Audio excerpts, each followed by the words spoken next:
All right. So today we are going to discuss an academic reading paper. All right. So regardless of whether you're doing the academic test or the general test, right? It's important to note that the same strategies, the same techniques, the same tips that we talk about in the academic test can be used in the general test as well. And the same things that we talk about in the general test can be used in the academic test as well. The only difference between the academic test and the general test is a structural difference, right? So when you take the three parts, both the academic and the general test have three parts, right? The academic test has only three passages, one passage for each section, whereas the general test might have about two paragraphs per section, but the strategies remain the same. So regardless of whether you're doing the academic test or the general test, both today's session and tomorrow's session are going to be valuable to you. Is there anyone here who's doing the general test? I'm assuming most of you are doing the academic, but is there anyone who is doing the general test?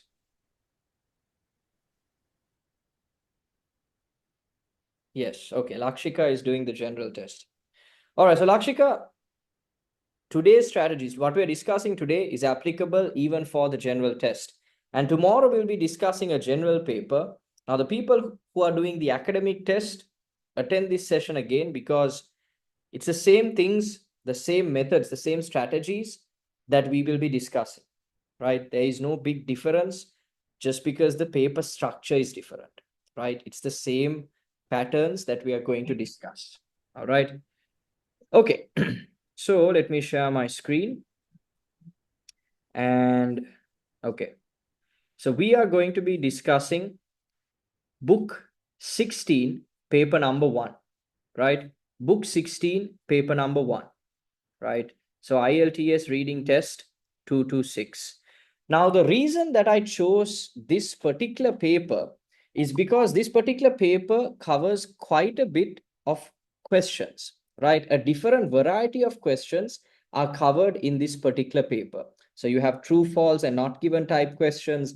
You have matching type questions, matching headings, matching information. You have MCQ type questions. Now, this was a type of question that a lot of people said that they were struggling with, right? A lot of people said that they were struggling with MCQ type questions, right?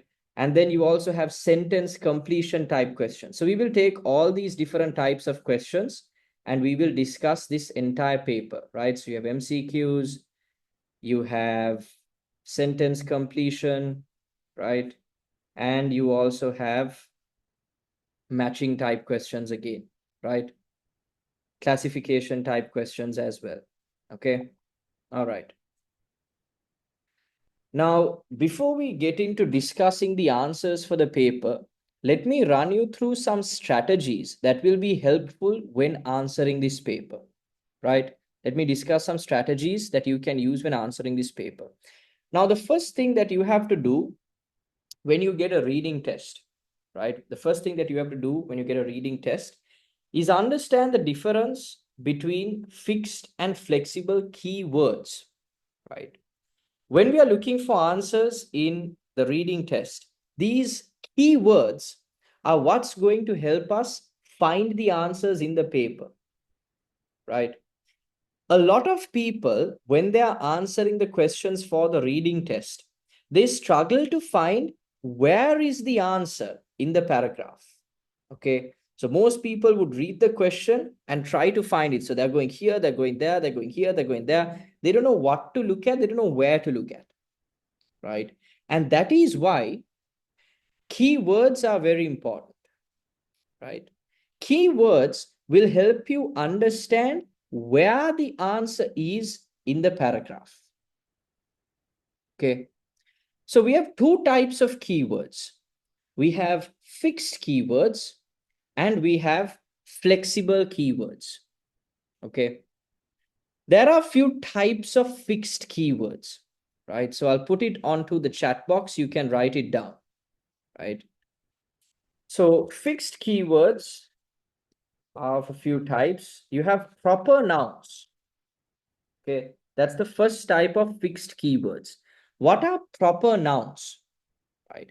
Proper nouns are names, names of people, names of places, right? Names of animals, right? Specific animals, right? These are proper nouns. So basically, if you see a name, we call it a proper noun and it is a fixed keyword. Why is it a fixed keyword? Because a name cannot change. A name cannot change, right? For example, if you take this sheeping liu, you can't write sheeping liu any other way, right? You can't write sheeping liu any other way. Why? Because it is a name. We can never change somebody's name. All right. We can never change somebody's name. Therefore, it is a fixed keyword. So proper nouns. Now, again, if you look at Arctic Circle, right? The Arctic Circle is the name of a place. Therefore, it cannot change. It's the specific name of a place. If they say Antarctica, is it the same as the Arctic Circle? No, it's not. Therefore, it is fixed, right? So proper nouns are always fixed. The next one is dates, right? So, for example, if you say 16th of November, 17th of November, even if you have a year, 2014, 2015, any of these years are fixed. Because if this year and the year that they have given in the question are different, then it can't be the same answer. It can't be where the answer is, right? So dates are also fixed keywords, right? The next thing is numbers. Any number, right? So for example, minus 40 degrees Celsius, 11 centimeters of fat. These are again fixed because if what is here and what is here is different, then the answer is not there, right? The answer can't be the same. So therefore, these are what you call fixed keywords. So any number you see in this paragraph would be fixed, right? And finally, scientific terms, right? Scientific terms. Scientific terms are also fixed. So again, scientific terms are also like proper nouns, but I've put it separately because then it's easier for you to understand. So for example, something like LDLs, low density lipoproteins, a form of bad cholesterol. This sort of thing doesn't change, right? It's going to be the same in the question as well as in the paragraph. When we are looking for answers in the paragraph, right, the easiest thing to locate in the paragraph is going to be fixed keywords, right? The easiest thing to locate is going to be fixed keywords. Flexible keywords are any word that is important to the question but can be changed in the paragraph, right? So say for example, here it says health problems. Now, health problems could be mentioned here as sicknesses. It's the same thing, right? But the word is different. Health problems, sicknesses is the same thing, but the word is different, right? They could give a sickness. For example, they can say they have been considered obese, right? They might have diabetes or heart disease. So these are all sicknesses, right? Various health problems. So it's flexible. This word is important to the question. So it is a key word, but there are synonyms in the paragraph. It's much easier to locate the fixed keywords than flexible keywords, right? As you will understand when we are doing this paper, it's much easier to locate fixed keywords than flexible keywords. All right. But even flexible keywords are important because when you locate both the fixed and flexible keywords in a certain paragraph, that means that is where the answer is going to be. Okay. So that is the difference between fixed and flexible keywords. All right. Okay. The next thing that we are going to discuss are the strategies that you have to follow when finding answers for the questions. So first you have skimming, then you have scanning, and then you have focused reading. Now, before I go there, did everyone understand what I told about fixed and flexible keywords, or is there anyone who still did not understand, or it is not clear? Because if you don't understand the difference between fixed and flexible keywords, then what I'm going to say after this is also not going to make sense. So is this clear? Understood. Uttara says understood. For everyone else, is it clear? Can you put a yes in Yes, sir. that box? Okay, great. It's clear. Clear, clear. Okay, everyone. Most people are saying it's clear. All right, great. All right, so then we are going to discuss the strategy of how to find answers. So skimming, scanning, focused reading. This is the three-step process that we are going to follow to find answers in the reading test. Okay. Before I discuss these three, one thing that you have to know is that the answers are given in the order of the questions. The answers are given in the order of the questions. What does that mean? It means the answer for question number 1 might be somewhere here, right? Let's assume it's here in the first sentence. Okay, the answer for question number 1, let's assume, is in the first sentence. The answer for question number 2 is always going to be below that. That means it's never going to be in the first sentence. It's always going to be second sentence downwards. Okay, second sentence downwards. So let's say the answer for question number 2 was here. Yet the polar bear experiences no such consequences. This is the answer to the second question. Let's assume, right? The answer to the third question will not be in this paragraph. It has to be below this sentence. Okay, it has to be below this sentence. So the answer for question number 3 has to be somewhere from starting from here downwards. Okay, so the answers are always one below the other. So that means, now imagine you're stuck at question number 5. Okay, so you have found the answer for question number 4 somewhere here in this sentence, right?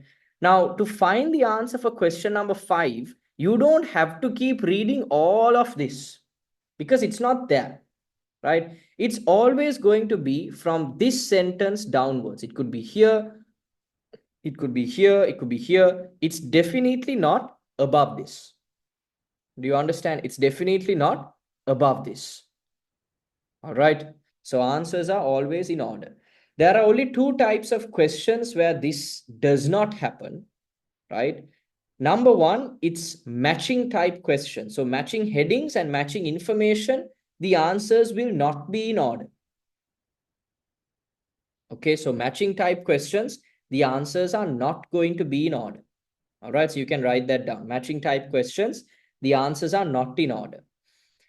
Classification type questions, again, the answers are not in order. So basically, this type of question, the answers are not in order, right? So matching type questions, classification type questions, the answers are not in order. But every other type of question, the answers are going to be in order. So true, false not given, yes, no not given, sentence completion. Now here, this is a matching headings type questions. The answers are not going to be in order, but of course, because the question is such that you don't have to go all around. Now, if this was a matching information type question, you don't know where the answer is. You have to go all around to search for the answer, right?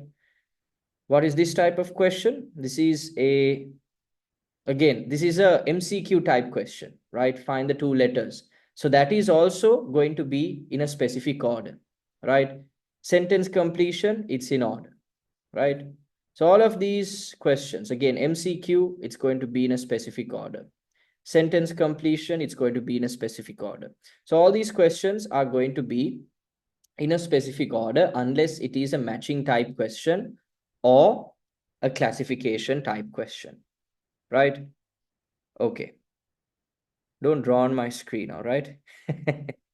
All right. What is that? Okay. Next, we are going to talk about skimming, scanning, and focused reading. All right. Skimming is the process of going through the paragraph and understanding the overall idea of the paragraph, right? There are two ways to do this. One is your comprehension has to be so good that if you just glance through a paragraph, you should be able to get a basic understanding of what it is about. Okay. This is great for people who already have a good base of English, who can already read English well and understand it, those who can already read English fast and comprehend that information quickly. So, if you have been practicing for about 2, 3, 4 months, you should be able to do this relatively fast. Go through a paragraph and then easily understand what it's about without having to read every sentence. Okay. That is the first way or the more advanced way of going about skimming. The second way to understand a specific paragraph is to go through all of its fixed keywords and by doing so get a basic rough understanding of what each paragraph is about, right? So you go through all the fixed keywords. Now here, polar bear is bound to be a fixed keyword because there is no other type of bear called the polar bear, right? So it's only one type of bear. So it's fixed. So polar bear, you go through it and then you go, okay, here's another number, minus 40 degrees Celsius. Just before that, you have the Arctic Circle. You go through each of the keywords and make a mental note where each of those keywords are, right? Make a mental note where each of those keywords are. If you're doing the paper-based test, this is going to be very easy because you can quickly underline those fixed keywords, right? Even with the computer-based test, you have the ability to underline or highlight certain things, right? So therefore, again, you can go about doing that, highlighting the fixed keywords. All right. So quickly go through the paragraph. Don't take more than 2 minutes to do this. Quickly underline or highlight all the fixed keywords, right? You cannot spend more than 2 minutes going through this process because managing your time is a crucial part of answering the reading test. Most people struggle with managing their time. All right. Most people struggle with managing their time for the reading test. So you have to be very regimented when going through the reading test. If you're taking longer than 2 minutes to skim through the entire paragraph and understand all the fixed keywords or highlight all the fixed keywords, that's okay. Do as many as possible within 2 minutes and then move on, right? Do as many as possible within 2 minutes and then move on. Don't get stuck and spend about 10 minutes trying to skim the paragraph. That is wasting your time completely, right? Because skimming means reading fast and understanding the overall meaning. That's it. You don't have to get an in-depth understanding of everything because there is no point, there is no time.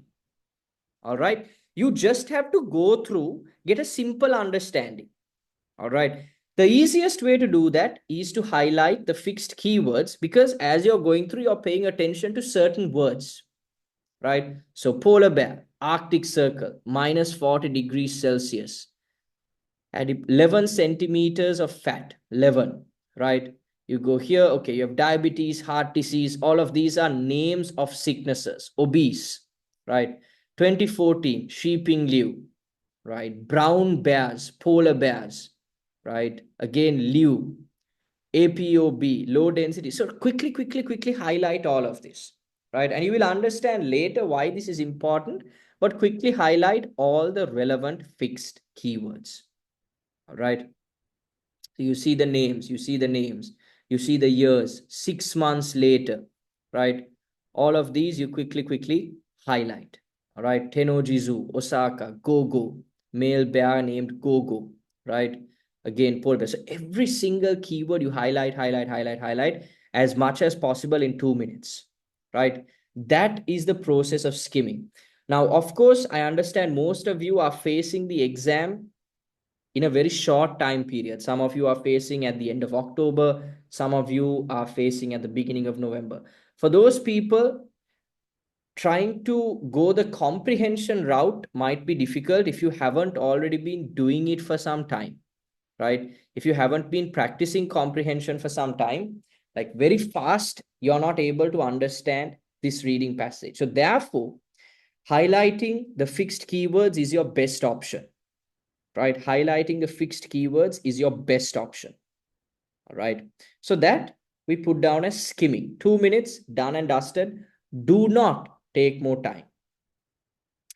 Then we come to the most important thing, which is scanning, right? Scanning means identifying the right keywords in the question and then looking for those keywords in the paragraph. Okay, identifying the right questions, identifying the right keywords in the questions, and then finding it or scanning for it in the paragraph is called scanning. All right. First, we have to locate the fixed keywords. Then we locate the flexible keywords. Then we look for those here. I'll give you an example by doing the first one. All right. So here, if you read this, polar bears suffer from various health problems due to the buildup of fat under their skin. Polar bears is immediately a fixed keyword.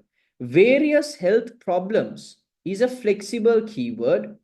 Buildup of fat under their skin is again a flexible keyword. So we have one fixed keyword, two flexible phrases. All right, flexible key phrases. So polar bear, that's here, right? Various health problems. So you read on over here and you see, okay, guys, please don't draw on my screen.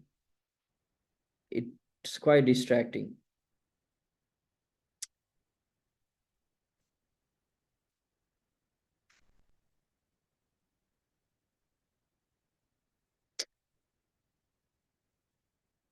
All right. So you see, okay. So polar bears is here, right?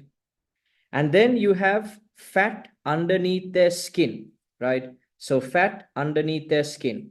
Both these phrases are the same. Now, this could have been different, but it is the same. Various health problems is another keyword. So you have diabetes, heart disease, right? And what else? So polar bear, we have already found. Now we know, okay, definitely the answer has to be in the first paragraph. But we don't have to read all of this. Most of the key phrases are here. Fat underneath their skin, that's the main one.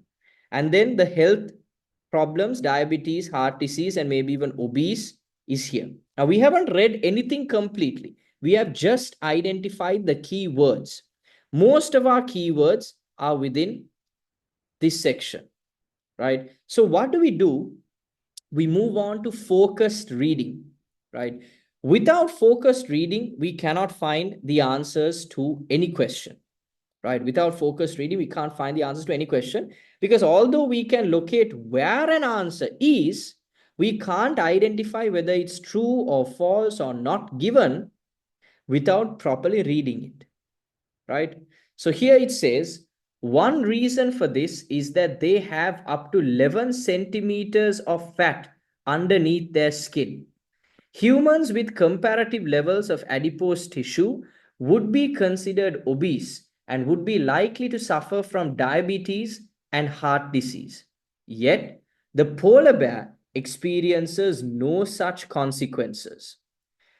Polar bears suffer from various health problems due to the buildup of fat under their skin.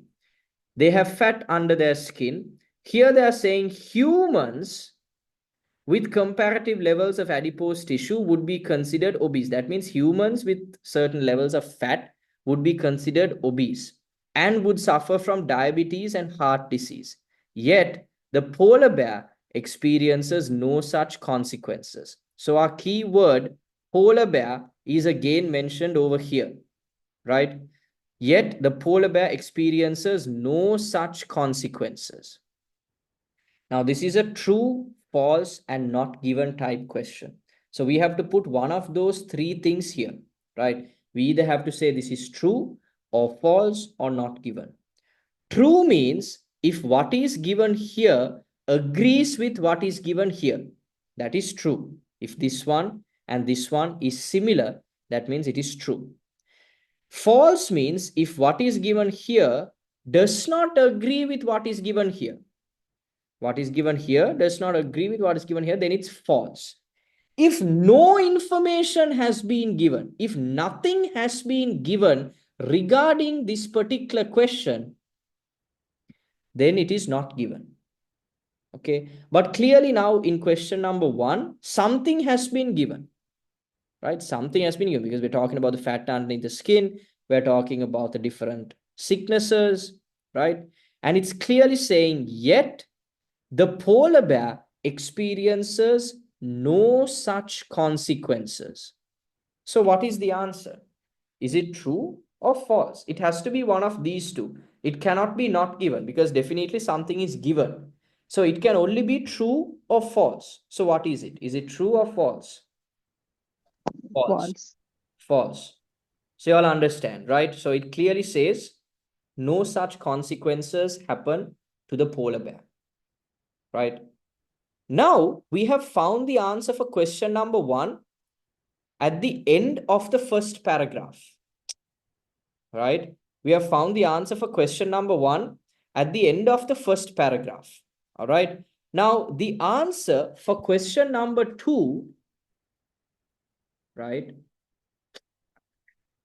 The answer for question number 2 is definitely not going to be in question number 1, in paragraph number 1, sorry, right? The answer for question number 2 is definitely not going to be in paragraph number 1. Why? According to our theory, the answers are going to be in order. So we are not going to even bother reading the first paragraph to find the answer for question number 2, right? We're not going to bother reading the first paragraph in order to find the answer for question number 2. The study done by Liu and his colleagues compared different groups of polar bears. The study done by Liu and his colleagues compared different groups of polar bears, right? Liu is immediately our first fixed keyword, Liu, because that is a name, right? Compared different groups of polar bears. That's our main key phrase, but of course that is flexible. It can change. They can give synonyms for all of these, right? So Liu is our fixed keyword. So Liu is here. Liu is also here, right? So in these two instances, we can see that. Compare different groups of polar bears. Okay. Polar bears is again here, right? So Liu and polar bears are in these two sentences close to each other. So we might as well read those two and see. So we have already skimmed. If you have skimmed, you should have highlighted these words, right? So that's why it would be easy for you to understand, okay, this is where the fixed keywords are. Then you only have to look for the flexible keywords, right? So the word polar bears is here, Liu is here. Now we just have to look for compare different groups of polar bears, right? So since both of these are here, let's read this and see, right? So even the word compared is here, right? So let's read and see. A 2014 study by Shi Ping Liu and his colleagues sheds light on this mystery. They compared the genetic structure of polar bears with that of their closest relative from a warmer climate, the brown bears. They compared the genetic structure of polar bears with that of their closest relatives from a warmer climate, the brown bears. What have they done? Have they compared two types of polar bears? No. They have compared the polar bear to the brown bear, right? They have compared the polar bear to the brown bear. Therefore, what should be the answer? Now, it definitely cannot be not given because something has been compared here. Something has been compared here, right? So, is it true or is it false? That's what you're grappling with. Can you put the answer onto the chat box? Okay. People are saying it's false, right? Correct. Why is it false? Because they have compared polar bears to brown bears. right? So this is the strategy we are following. We have skimming, which is before we start the test, we go through and identify all the fixed keywords. When we do that, it's easy to scan. It's easy to scan the answers because we are quickly able to locate the fixed keywords. Then we only have to locate the flexible keywords, right? And the moment we focused read, we are able to find the correct answers, right? Okay, so these two you all got correct. Liu and his colleagues were the first researchers to compare polar bears and brown bears genetically. Now, technically, the answer cannot be in this section. So we found the answer from this section. So the answer for question number 3 cannot be in this section, right?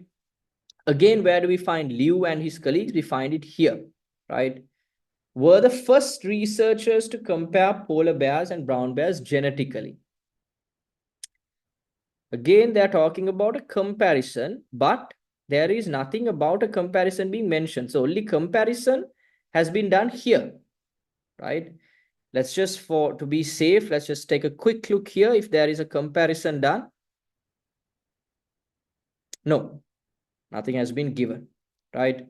So Liu and his colleagues are here, were the first researchers to compare polar bears and brown bears genetically. No, there has been no comparison given. Therefore, the answer should be what? What is the answer for question number 3? Not given. Not given. Not given. Do you understand? So we should understand that the answer cannot be in this section. Okay. When we read this part or when we skim through this part, we see that nothing has been compared here. Nothing has been compared here.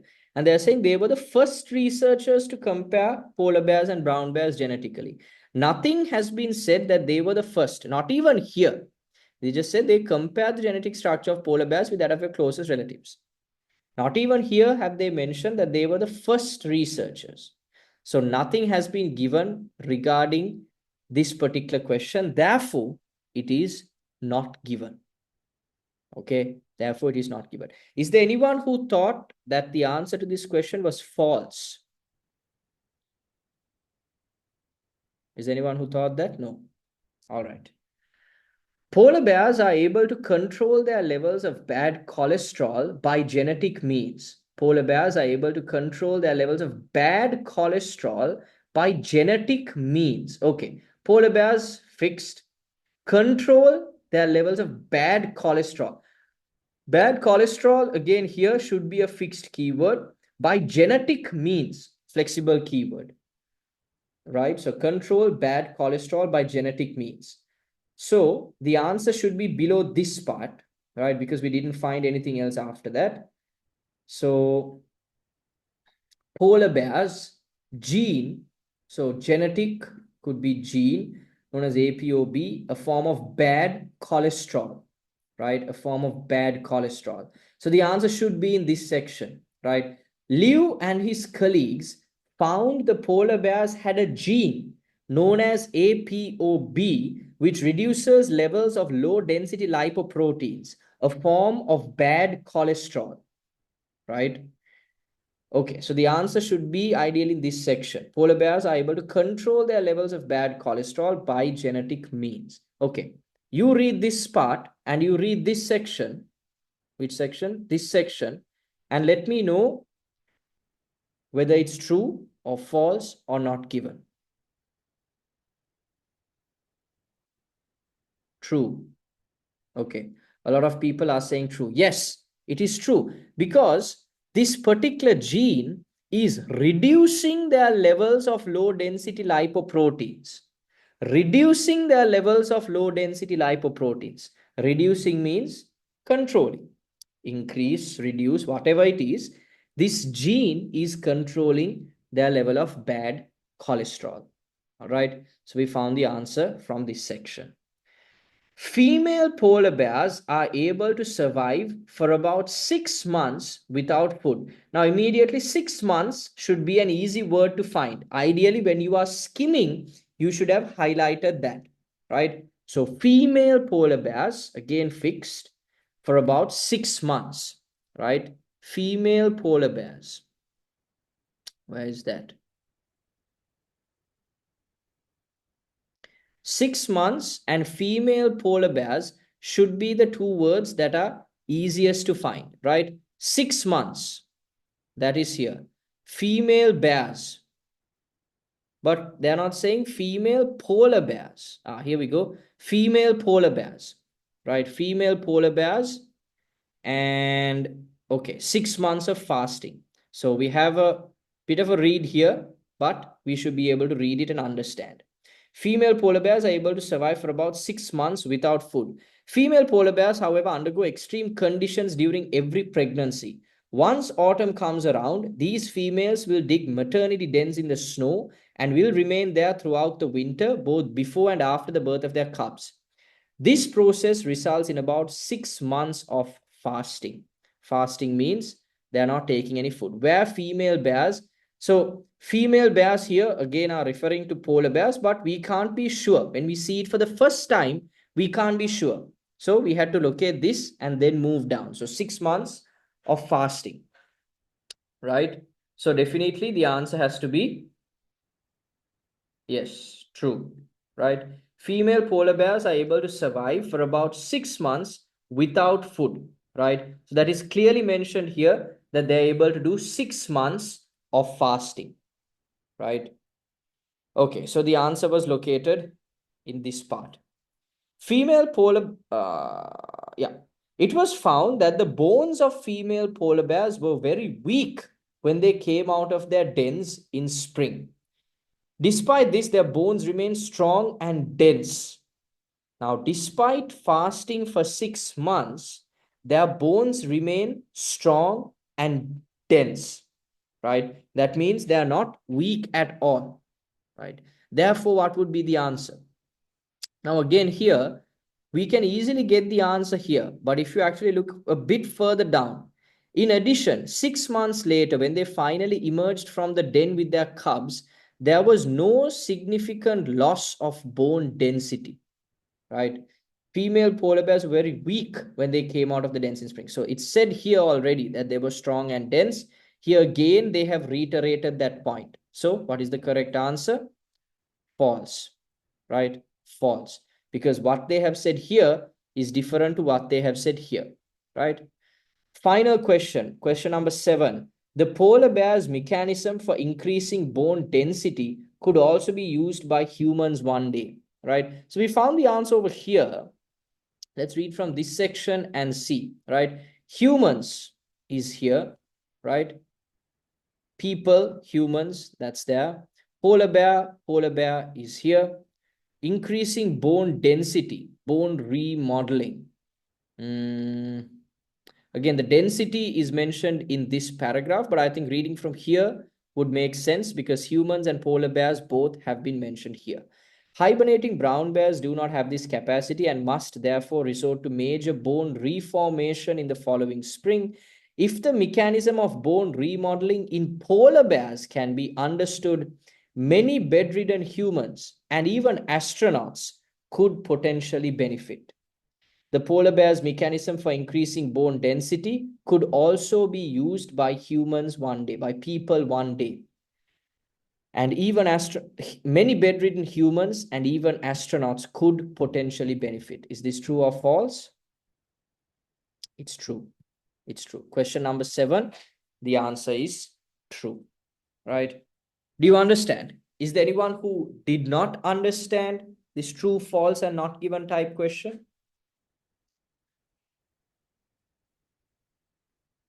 Anyone? Okay. So you will see any true, false, and not given type question. This is the method to go about it.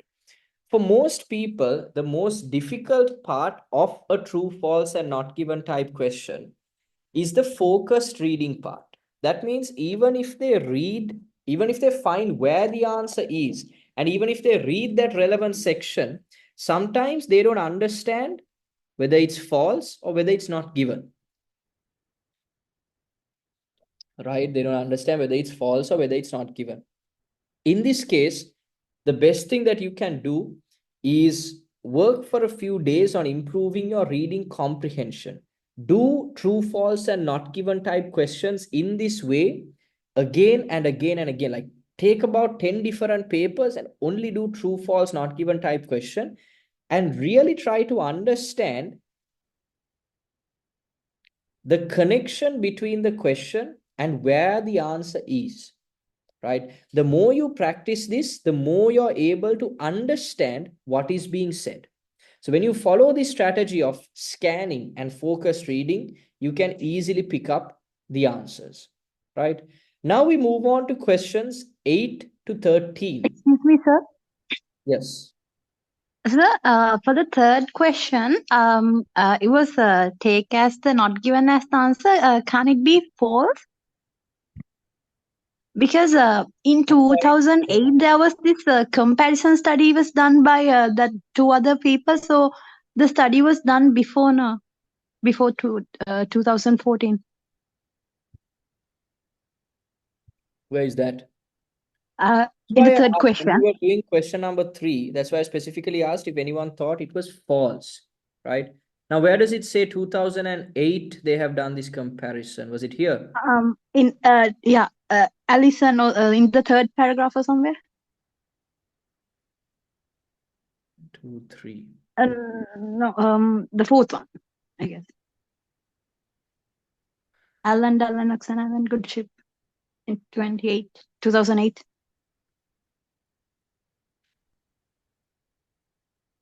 The thing is this, right? Especially with this type of question, the answers are not going to be that further down. They are not going to have the answer for question number 3 in the fourth paragraph and then come back to answer question number 4 in the third paragraph or the second paragraph. Does that make sense? The answer has to be Yes. in this section, right? Okay. The answer has to be in this section. And it does not say in this particular paragraph that they were the first researchers to make this comparison. Do you understand? Yeah, sure. Thank you, sir. Yeah. So the papers are set in this way, right? The papers are set in this way. Now, if you were looking at a matching information type question, the answer would have been different. Because then the answers are not given in a particular order. But with true, false, not given type question or any other question other than matching or classification, the answers are going to be in a specific order. So they're never going to give the answer for question number 3 in the fourth paragraph and then come back to question number 4 in the second paragraph. All right. But good. This is why I asked it at that point itself. Good that you picked up on it, right? That was a good point. All right. So we found the final answer, which is question number 7 in this section. So we can ignore everything above that when we are moving on to questions 8 to 13. So no answer for questions 8 to 13 are going to be found in this section, in the first 3 paragraphs of this question, right, of this paragraph. Now we're looking at questions 8 to 13. Complete the table below. Choose one word only from the passage for each answer. Write your answers in boxes 8 to 13 on your answer sheet. Now, it's important for you to know that there are 6 types of instructions that can be given. So you have one word only, 2 words only, 3 words only. These are the 3 common types of instructions. Then you have one word and or a number. 2 words and or a number. 3 words and or a number. These are the 6 different types of instructions that can be given. Now, when they say one word only, I think that is fairly obvious. You can't write anything more than one word. Okay. 2 words only. That does not mean that you have to always write 2 words. You can write either one word or 2 words.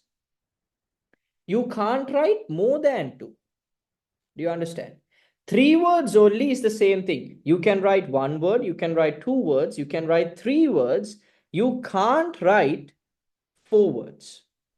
Okay, you can't write 4 words. So those are the 3 basic instructions: 1 word, 2 word, 3 words. Okay, so for example, if they had said 3 words only instead of 1 word only, if they had said 3 words only, and the answer to your question was dog, okay, that answer would be correct.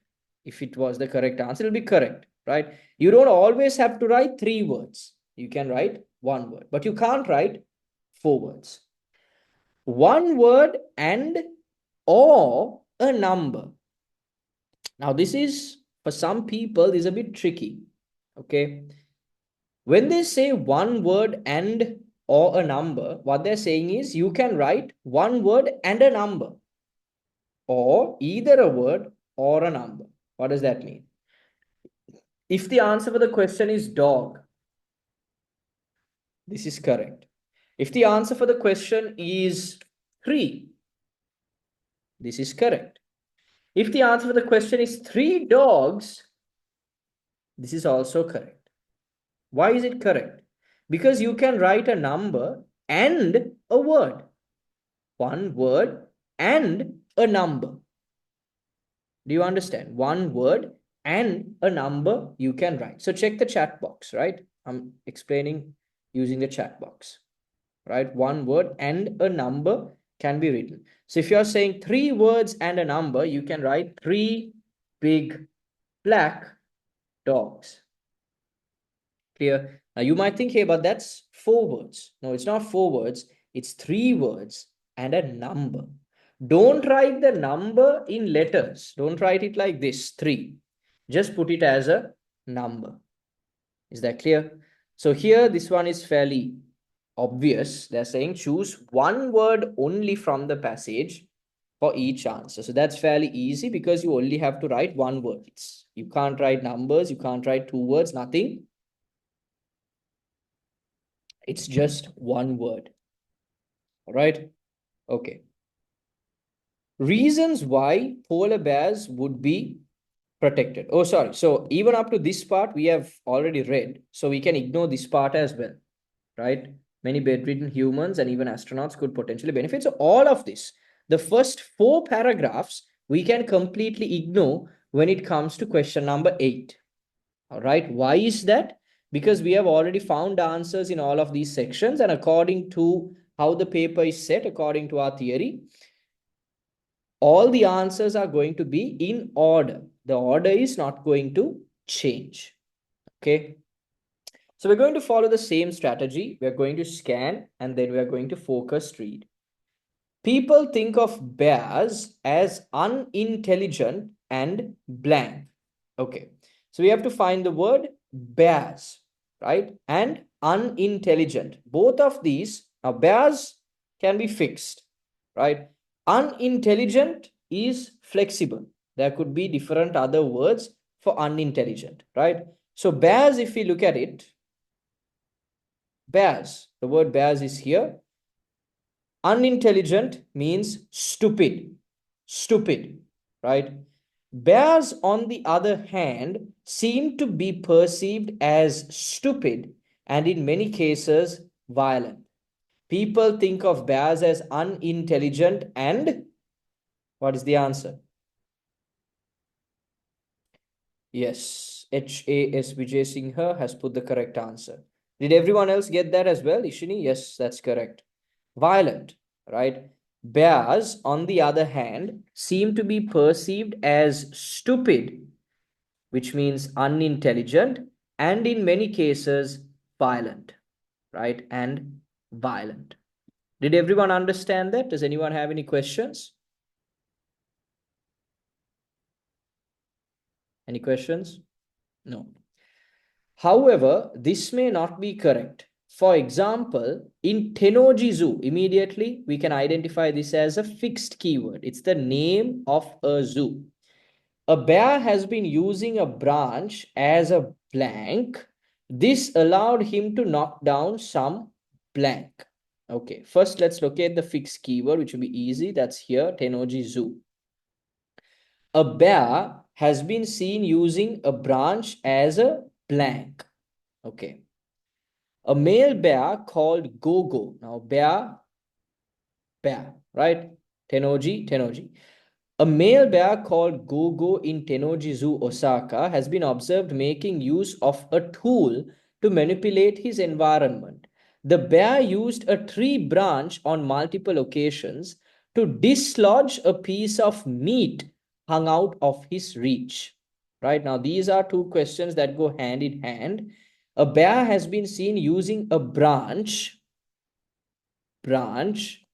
as a what? Look at this.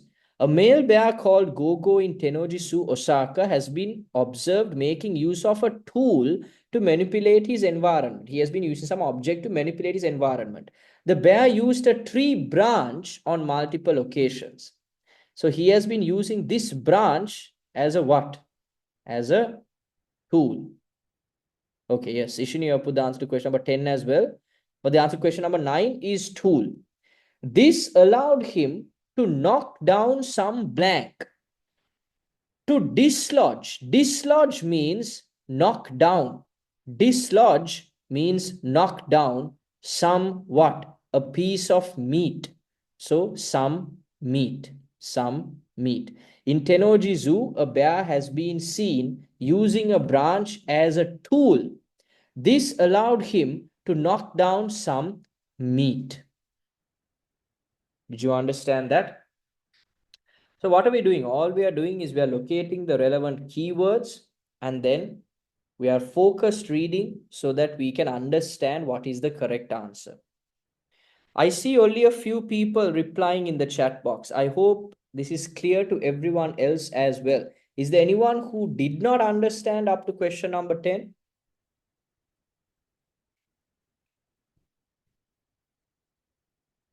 Okay. A wild polar bear worked out a method of reaching a platform where a blank was located. A wild polar bear worked out a method of reaching a platform where a blank was located. So, wild polar bear is a keyword. Platform is another flexible keyword where a blank was located. Okay. Platform is here. Male bear.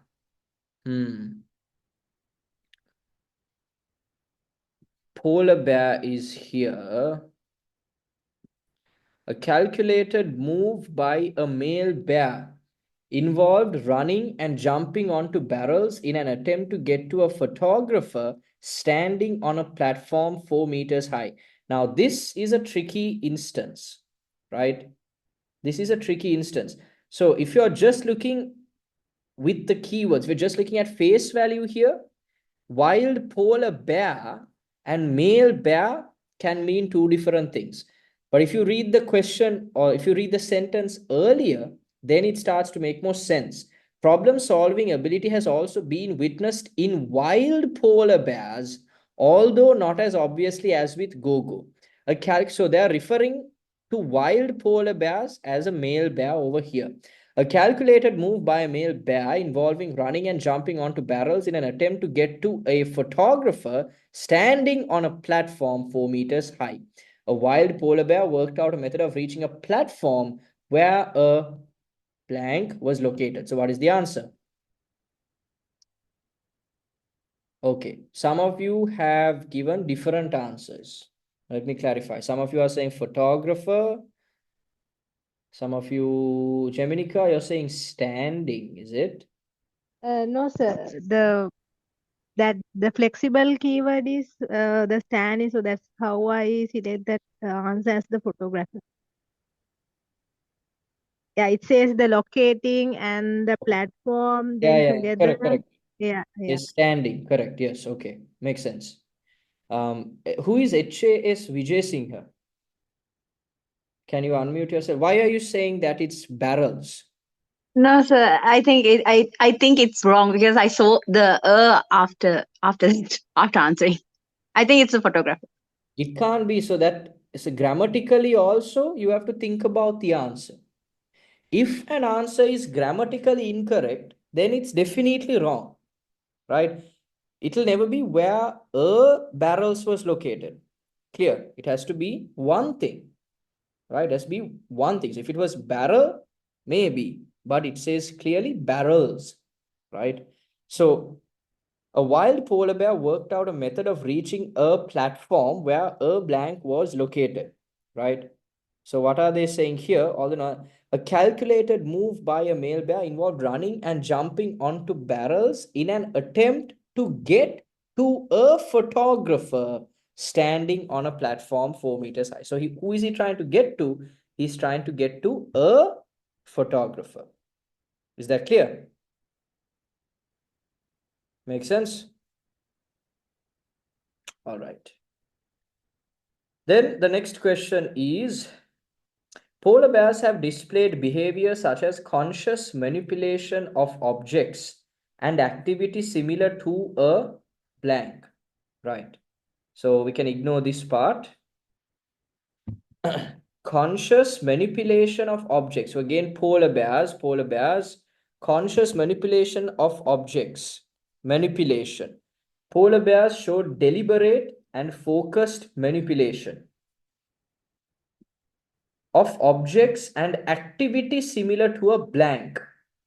So nothing given here, but most of our keywords are in this sentence. So maybe let's read the next sentence and see. For example, Ames observed bears putting objects in piles, objects, and then knocking them down and knocking them over in what appeared to be a game. Okay, read this entire two sentences. In other studies, such as the one by Alison Ames in 2008, polar bears showed deliberate and focused manipulation. For example, Ames observed bears putting objects in piles and then knocking them over in what appeared to be a game. Polar bears have displayed behavior such as conscious manipulation of objects and activity similar to a game. So he's knocking down these piles and appears to be playing like a game. So he's putting them in piles and then he's knocking them over. So he's playing a game. That is what they're saying. So the answer is game. Correct. Right? The answer is game. The final question there is, they may make movements suggesting blank if disappointed when hunting. They may make movements suggesting blank if disappointed when hunting. So, no, nothing over here. We can check this area. Not really. Emotions. Okay, the word emotions is here. Emotions is here. Missed out on a kill. That means they were hunting. They were disappointed when hunting. So they make movements suggesting blank if disappointed when hunting. Okay.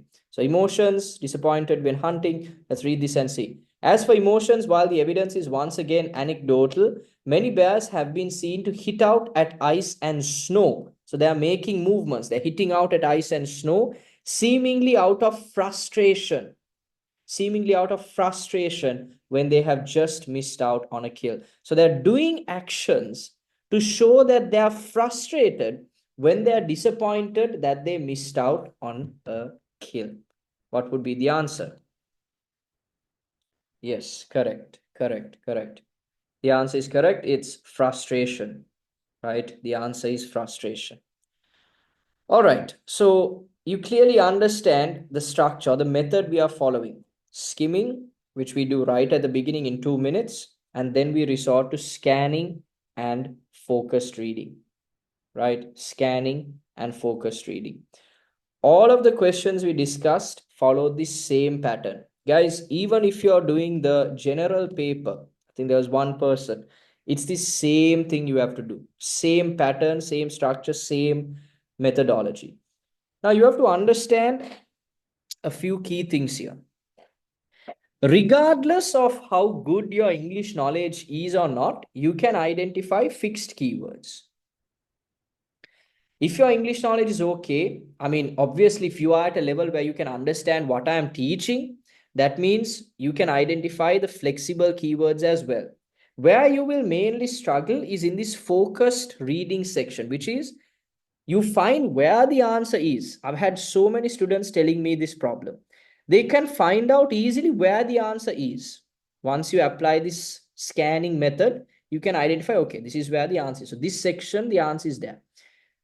But sometimes when they read it, they don't understand what they're reading. To fix this problem, you have to fix your overall comprehension. There is no other method around that. There is no magic method to find answers. I mean, at the end of the day, this is not a test where anyone can use some magic technique and find the answers.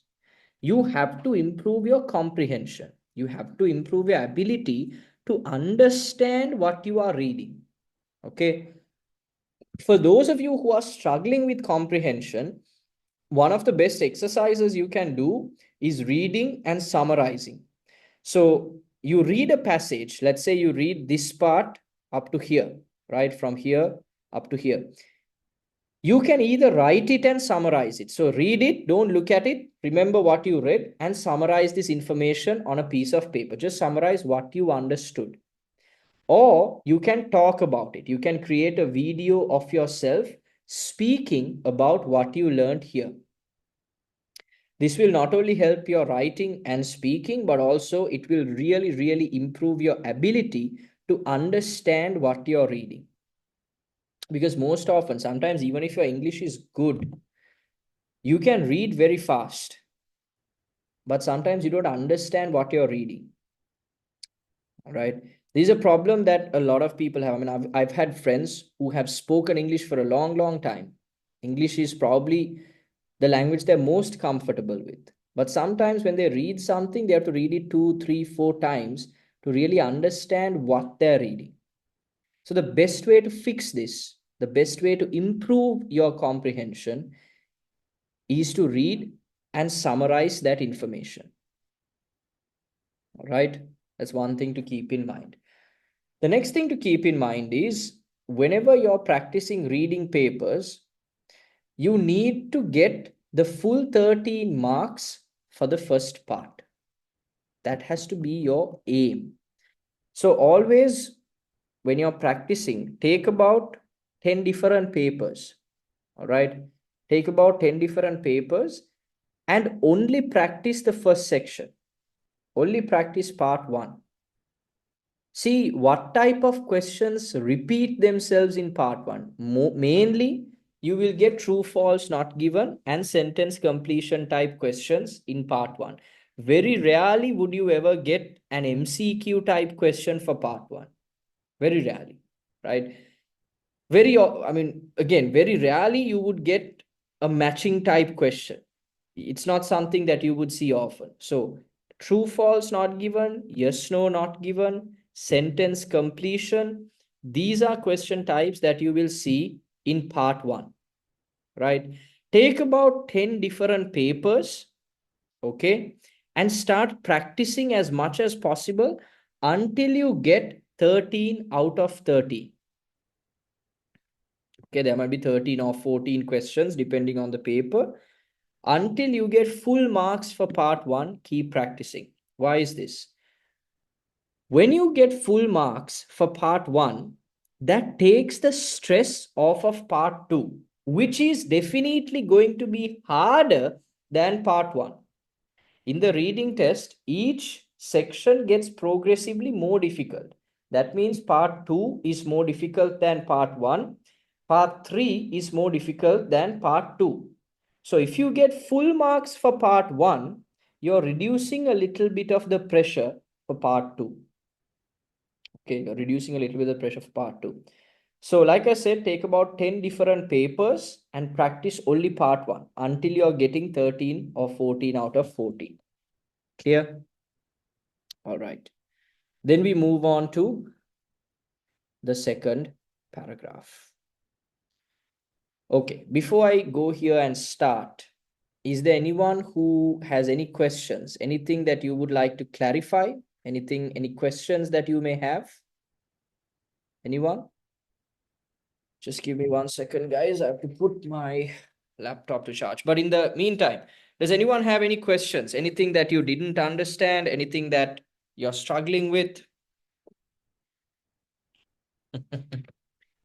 Don't stay quiet, because the reason we are having a live class is so that you can ask any questions, right? Because if someone was watching this recording, they don't have that luxury.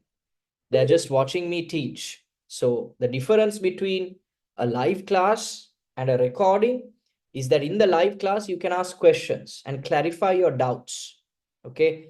So if you have questions, don't stay quiet. Just make sure you clarify those doubts. All right. Now we move on to matching headings type questions. Reading passage 2 has 7 paragraphs, A to G, right? So A, B, C, D, E, F, G. Choose the correct heading for each paragraph from the list below. Write the correct number 1 to 9 in boxes 14 to 20 on your answer sheet. So you will notice there are only 7 paragraphs, but there are 2 extra headings. There are 9 headings in total, right? So it's tricky. How do you go about answering this type of question, right? First of all, what you have to do is understand or underline all the relevant keywords in the headings, right? The areas and artifacts. Ay, ay, ay.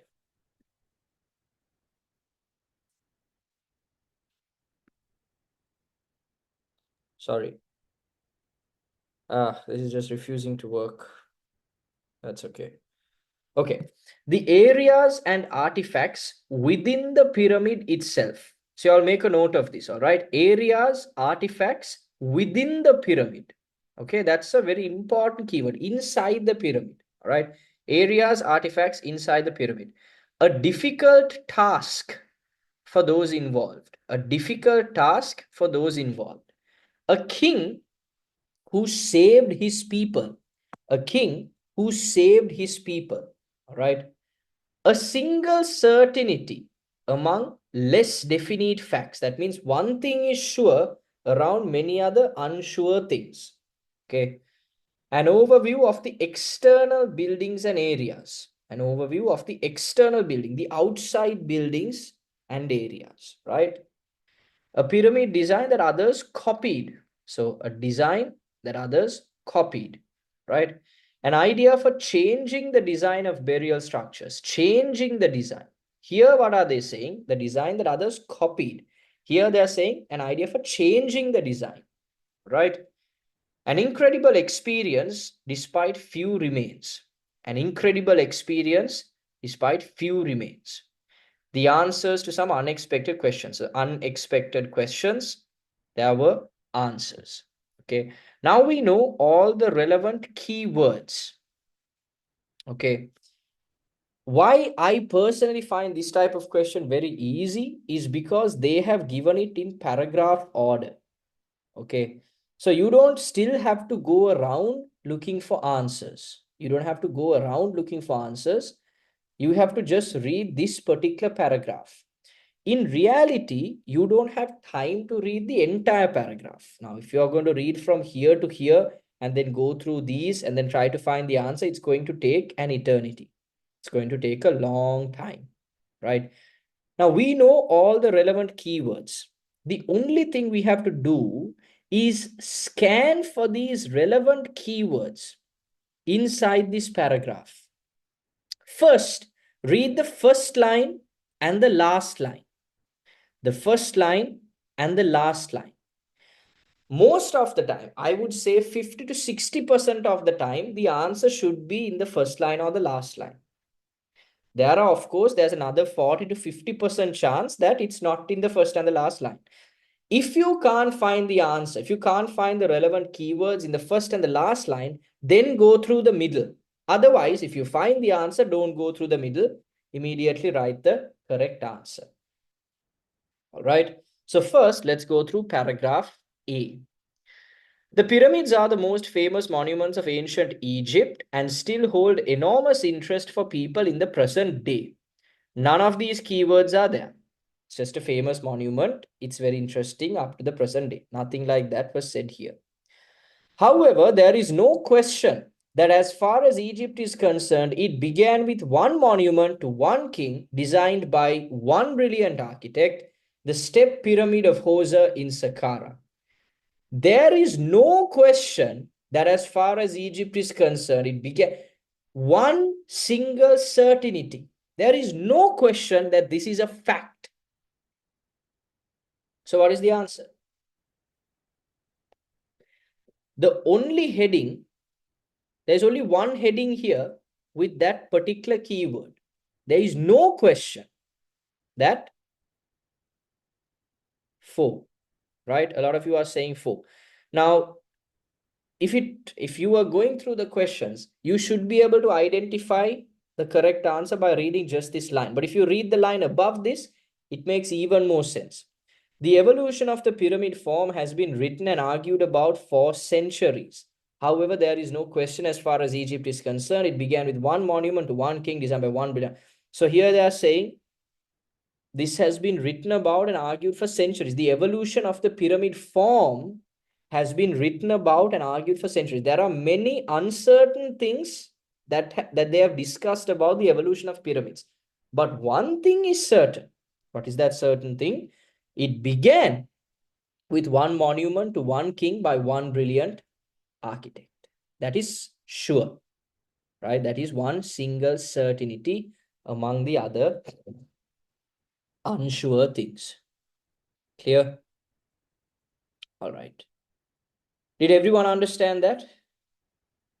How I got it from here, right? Okay. Then paragraph B. Hoser was the first king of the third dynasty of Egypt and the first to build in stone. Nothing there, right? None of the keywords are there. Hoser is thought to have reigned for 19 years, but some historians and scholars attribute a much longer time for his rule, owing to the number and size of the monuments he built. There is nothing necessarily about the size or the time of his rule, right? There's nothing about that. So that means in the first and last sentences, the answer is not there. Therefore, we have to go through the rest. Okay, we have to go through the rest. So just go through, skim through and see if you can find any relevant keywords.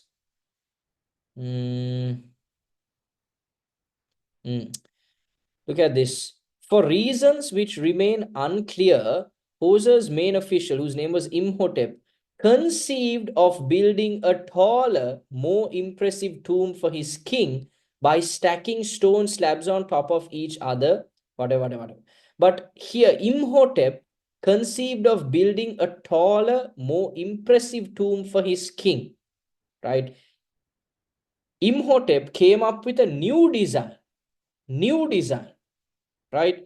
It could be one of these two answers. No, one of these two answers. A pyramid design. This is talking about the design.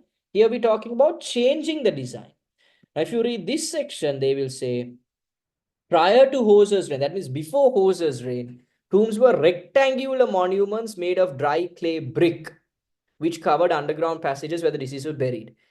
This one wanted to change that. He wanted to build a taller, more impressive structure by stacking stone slabs on top of each other. So what is the correct answer? It doesn't talk about anyone copying his idea. So it has to be what? Yes, it has to be answer number 7. An idea for changing the design of burial structures. So before Imhotep, they were building rectangular structures, but after Imhotep, they started building pyramids, right? So we couldn't find the answer from the first and last sentence, so we had to find it from the middle. So now, as you can see, it's a 50-50, okay? Look at this one, paragraph C.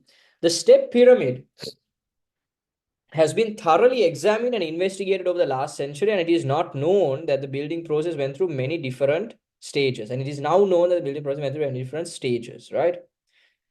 The weight of the enormous mass was a challenge for the builders who placed the stones at an inward incline in order to prevent the monument breaking up. It was a challenge for the builders. Challenge. Difficult task.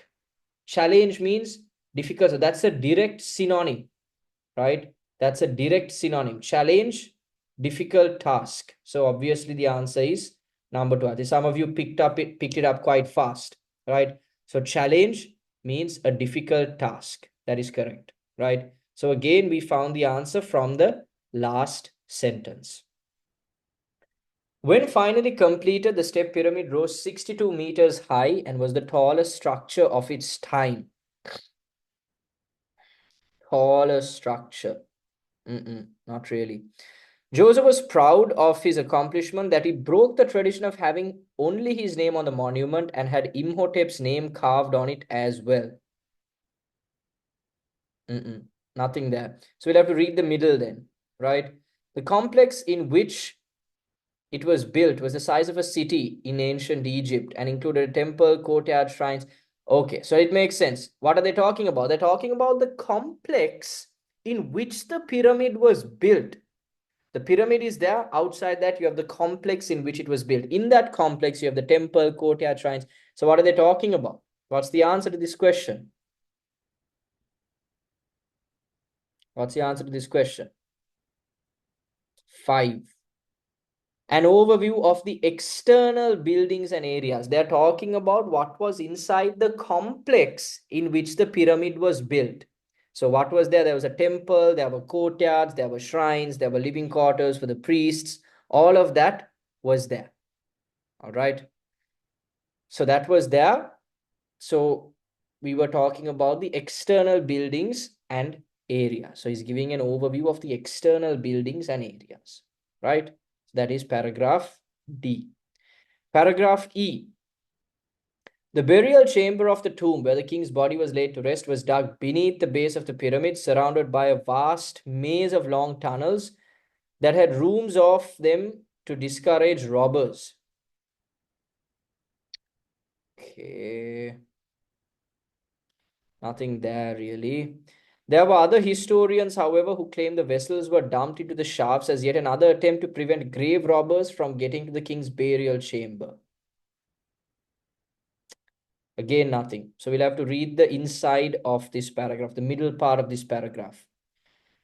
Oh, here we go. Inside. One of the most mysterious discoveries found inside the pyramid was a large number of stone vessels. So they're talking about what is there within the pyramid. Within means inside. So therefore, the answer is correct. Answer number 1. Right? Within the pyramid, inside the pyramid. They're talking about what is inside the pyramid. All right. Then you go on to paragraph F. Unfortunately, all the precautions and intricate design of the underground network did not prevent ancient robbers from finding a way in. There was enough left throughout the pyramid and its complex, however, to astonish and amaze the archaeologists who excavated it. Incredible experience. They were amazed, they were astonished, despite the few remains. There was only a little bit left. There was enough left throughout the pyramid and its complex to astonish and amaze the archaeologists who excavated it. Therefore, the answer is correct. 8. Right? So we found it in the last sentence. Paragraph G. Egyptologist Miroslav Werner writes, few monuments hold a place in human history as significant as that of the step pyramid of Saqqara. The step pyramid was a revolutionary advance in architecture and became the archetype which all other great pyramid builders of Egypt would follow. That's a clear answer. What is the answer? It became the archetype which all the other great pyramid builders of Egypt would follow. Very clear answer. Correct. Answer number 6. A pyramid design that others copied. A pyramid design that others copied. Right? It became the archetype, the prototype that everyone else copied. Right? Good. So you see, once you understand the keywords here, finding it is going to be very easy. So we had a 50-50 success rate of finding the answer in the first and last sentence. So there were there were, how many? We found this one in the last sentence, not this. No,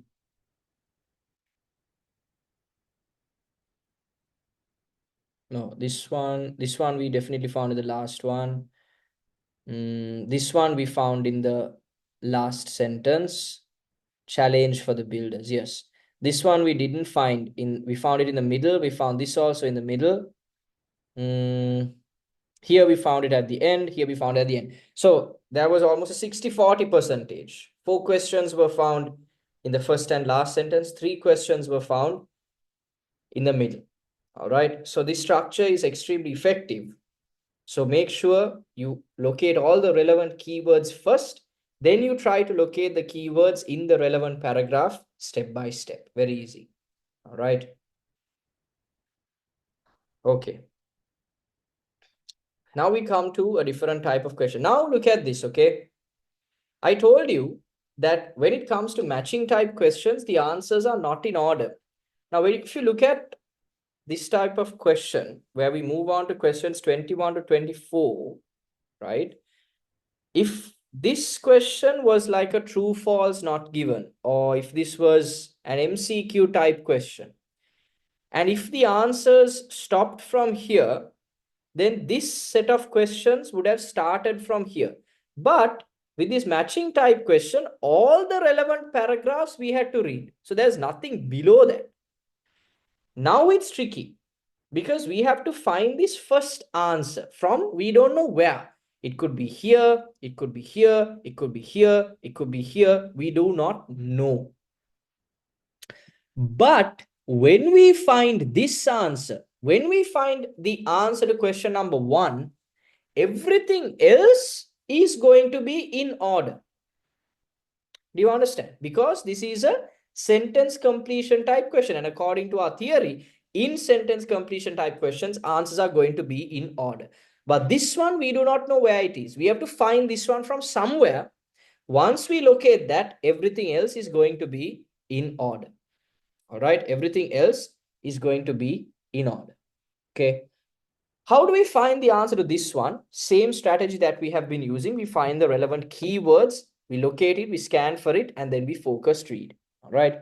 The complex that includes the step pyramid and its surroundings is considered to be as big as an Egyptian blank of the past. The complex, do you remember that word? Do you remember that word? We spoke about the external buildings. Complex. So where did that come up? Complex. So that's here. Easy. Now, because we have read everything, we remember this. Okay, because we have read everything, we remember this. All right, so complex, that is here. And it's considered to be as big as an Egyptian blank of the past. The complex in which it was built was the size of a city in ancient Egypt and included a temple, courtyards, shrines, and living quarters for the priests. What is the answer? The answer is in this sentence. What is the answer? Yes, Ishini, correct. Correct. Lakshika, correct. The complex in which it was built was the size of a city. It was the size of a city in ancient Egypt, considered to be as big as an Egyptian city of the past. The area outside the pyramid included accommodation that was occupied by blank, along with many other buildings and features. Okay. So the answer to that question is again in this same sentence. Now we found the answer to the question number 21 here. The answer to question number 22 is in that same sentence. Can you find it? The area outside the pyramid included accommodation that was occupied by blank. What's the correct answer to that? Priest. Priests. That is correct. So you see now they have been very tricky here. They have been very tricky here. What's our theory? Answers are always in order. The answer for question number 21 is here. The answer for question number 22 is in that same sentence, but further down, right? Living quarters for the priests. All right. So the answer is was occupied by priests along with many other buildings and features. A wall ran around the complex. A wall ran around the outside of the complex, and a number of false entrances were built into this. False doors, 13 false doors, right? Okay. In addition, a long blank encircled the wall. The entire wall, okay, false doors, and the trench was incorporated in the complex to discover unwanted visitors.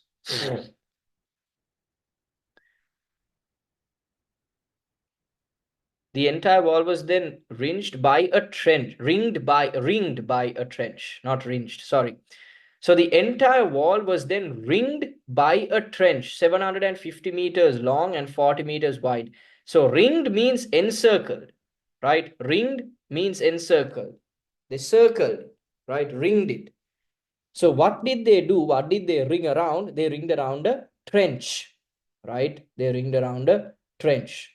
So trench is like a massive pit, valak, right? Trench is like a massive pit around this wall to prevent unwanted visitors from coming through. As a result, any visitors who had not been invited were cleverly prevented from entering the pyramid grounds unless they knew the blank of the real entrance. I think you can even guess the answer here. It doesn't have to be, you don't have to look for it necessarily. As a result, any visitors who had not been invited were cleverly prevented from entering the pyramid grounds unless they knew the blank of the real entrance. If someone wished to enter, he or she would have needed to know in advance how to find the location of the true opening of the wall. So true opening means real entrance. Would have been prevented from entering unless they knew the real what? Location. That is correct. Location. Unless they knew the location of the real entrance. All right. Okay. Choose two letters. Yeah. Choose two letters A to E. Write the correct letters in the boxes 25 and 26 on your answer sheet. Which two of the following points does the writer make about King Joseph? Right? Which two of the following points does the writer make about King Joseph? Now, this type of question, again, we follow the same strategy. So this is an MCQ type question, multiple choice question. We have to select two of the correct answers. We have to select two of the correct answers, right? So we follow the same pattern. We identify all the relevant keywords and then we go back to the paragraph. Or you can just read this and see, because already we have read this entire paragraph. Ideally, if we read these, we should be able to locate an answer. But even if you can't, all you have to do is write down or highlight the relevant keywords and then search for it here. Initially, he had to be persuaded to build in stone rather than clay. Okay, he had to be persuaded, pushed, right? He had to be convinced to build in stone rather than clay. There is a disagreement concerning the length of his reign. There is a disagreement concerning the length of his reign. He failed to appreciate Imhotep's part in the design of the step pyramid. He failed to appreciate Imhotep's part in the design of the step pyramid. A few of his possessions were still in his tomb when archaeologists found it. A few of his possessions were still in his tomb when archaeologists found it. He criticized the design and constructions of other pyramids in Egypt. Okay, he criticized, he actively said bad things about the design and construction of other pyramids in Egypt. Okay, now without necessarily reading, let's just look at we have read everything, right? Let's just look at what could be the correct answer. So A, initially he had to be persuaded to build in stone rather than clay. This, they have not said anything about it. If I remember correctly, Imhotep decided to change the outline. Joseph didn't really have a problem with it, right? So this might not be the correct answer. There is a disagreement concerning the length of his reign, right? That was one of the many facts that people had a problem about, right? About the length of his reign, right? There was some kind of disagreement about how long he reigned. No one really knew, right? He failed to appreciate. No, he definitely appreciated, because at one point it said they put his name. See, here it says he broke the tradition of having his own name on the monument and had Imhotep's name carved on the wall. A few of his possessions, this is definitely a correct answer, because here, there was enough left throughout the pyramid and its complex to astonish and amaze the archaeologists who excavated it, right? So D. He criticized the design and construction of other pyramids. Not really. He didn't do anything like that. It's just that his was the archetype that all other pyramid builders followed. So E might not be the correct answer. Therefore, B and D have the most tendency to be the correct answer. So D already be found where it is.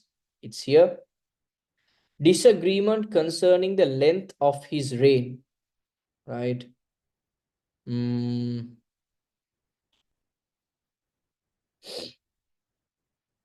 where is that?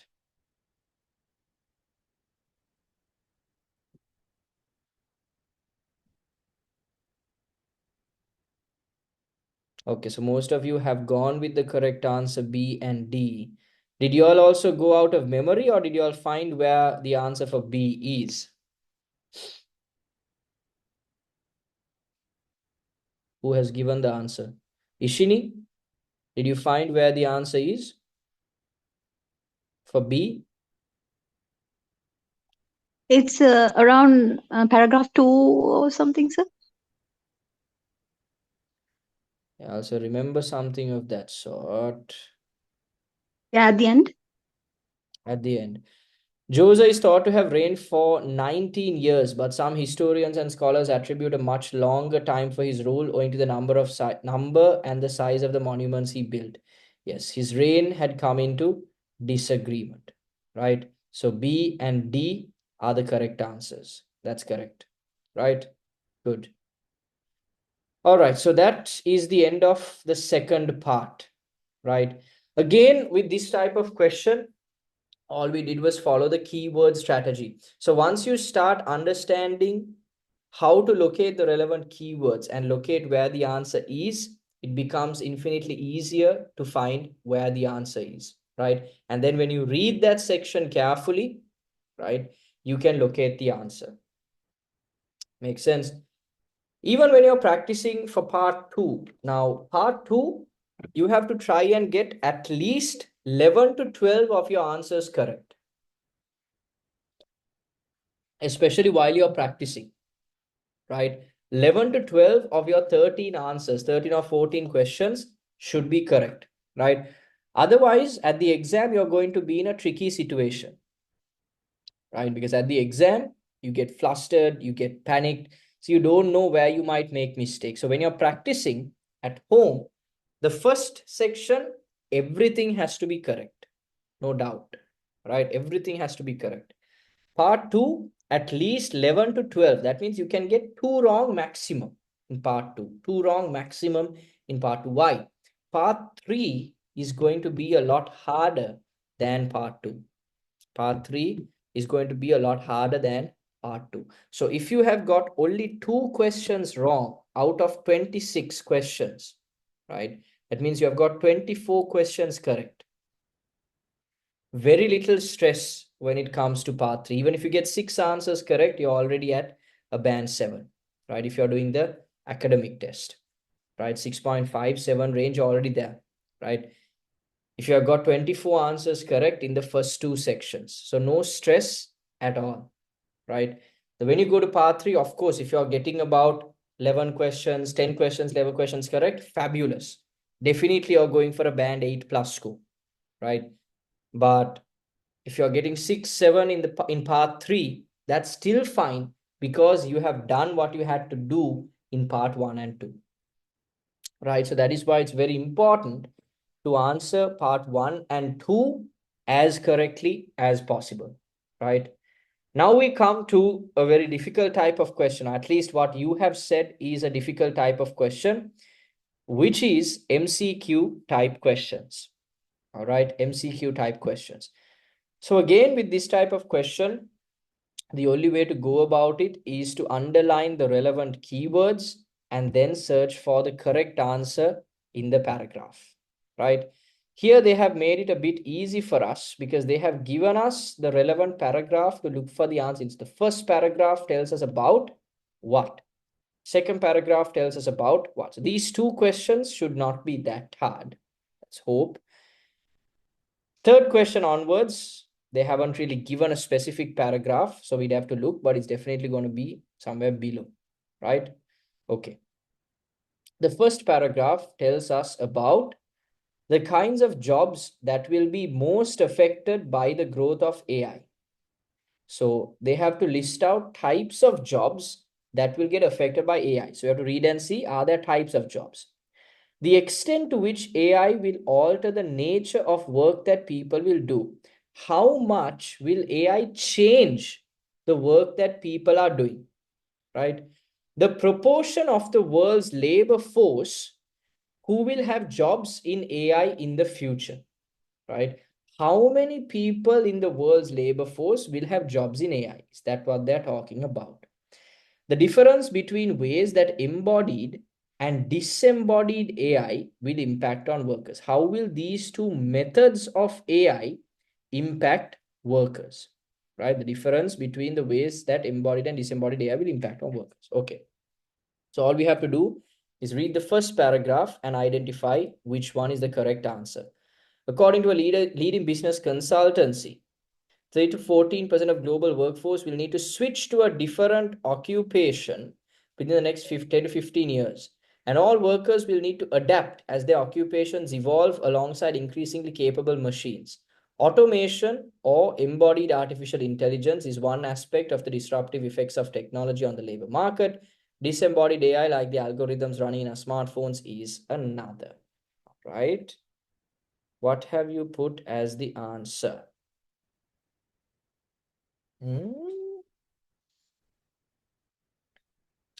Which tells us about the shape of rectangle and taller. I'm assuming. Okay. Okay, now the answer are coming in. Okay, someone is saying, Jeminica is saying B. Nilaksha is saying C. This is tricky, isn't it? Look at this one. According to a leading business consultancy, 3 to 14% of the global workforce will need to switch to a different occupation within the next 10 to 15 years. And all workers will need to adapt as their occupations evolve alongside increasingly capable machines. There's a clear answer here. A lot of people are confused between B and C. C, let's read that. The proportion of the world's labor force who will have jobs in AI in the future. No. Here it's saying 3 to 14% of the global workforce will need to switch to a different occupation within the next 10 to 15 years, right? And all workers will need to adapt as their occupations evolve alongside increasingly capable machines, right? They are not giving the amount of people who will have jobs in AI. They are saying 3 to 14% of people will have to change occupations because their jobs will get affected, or their jobs will change, evolve, right? Alter, change alongside AI. The extent to which AI will alter the nature of work that people do. Keywords: alter, evolve, right?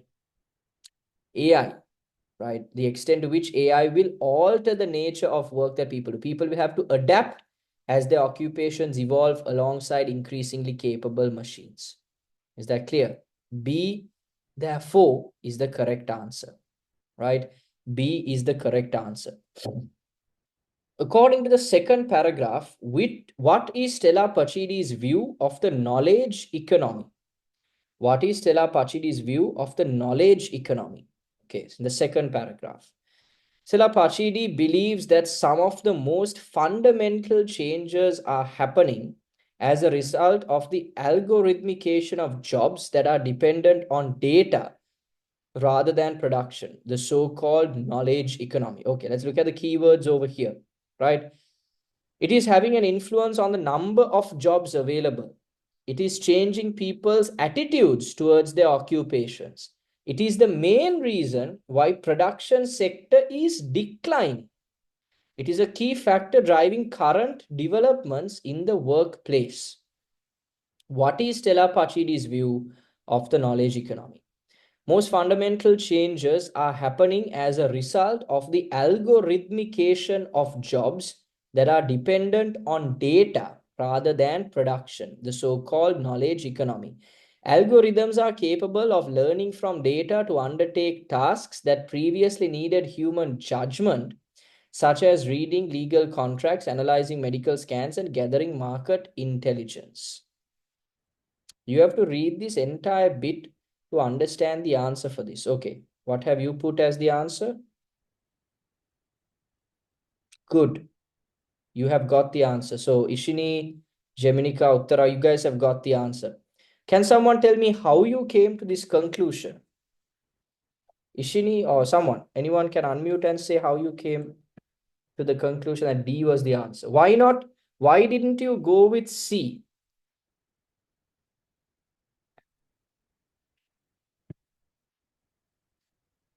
Jeminika, can you tell me? Yes, sir. It says in the last sentence that the data to undertake the task that previously need, and they are saying about some analyzing medicine scans and gathering market intelligence. So then I think that would be the answer for that, because it says the key factor driving current developments, and then yeah, that's how I get the answer from that sentence. Exactly. So they are saying it is the key factor. It is the main thing, right? Driving current developments in the workplace. See, algorithms are capable of learning from data to undertake tasks that previously needed human judgment. Previously, these tasks needed humans to look at it, but now it doesn't. So there is a major development with legal contracts, analyzing medical scans, gathering market intelligence. It is a key factor. The knowledge economy is a key factor in driving current developments in the workplace. Makes sense? So correct. Your thinking behind that was correct, right? Production is, Uttar has said, production is declining. No. Okay, Ishini has said key factor equals fundamental changes. Yes, right? Fundamental changes. So someone, I think Uttara, you had put a message, right? Did you unsend it? I think that message you had sent was also correct, but never mind. We'll move forward. What did Pachidi observe at the telecommunications company? Okay, so telecommunications company should be easy to identify. Pachidi is a keyword, fixed keyword, right? Telecommunications company. Here we go. Pachidi Telecommunications Company. So the answer should be somewhere here, right? Staff disagreeing with the recommendations of AI. Staff feeling resentful about the intrusion of AI in their work.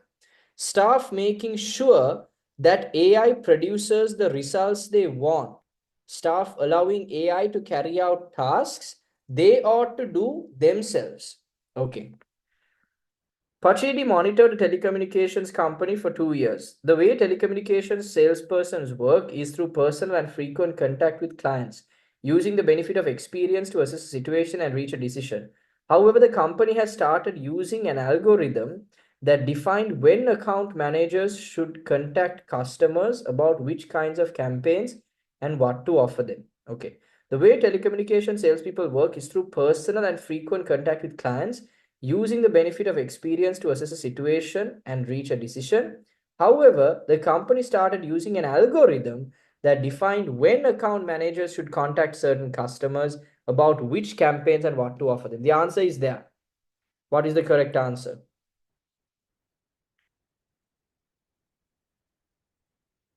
What is the correct answer there? They have created an algorithm that defines when account managers should contact certain customers about which type of campaigns and what to offer them. Okay. Some of you are saying C, some of you are saying D. Okay. Nilaksha, can you explain why you are giving the answer D?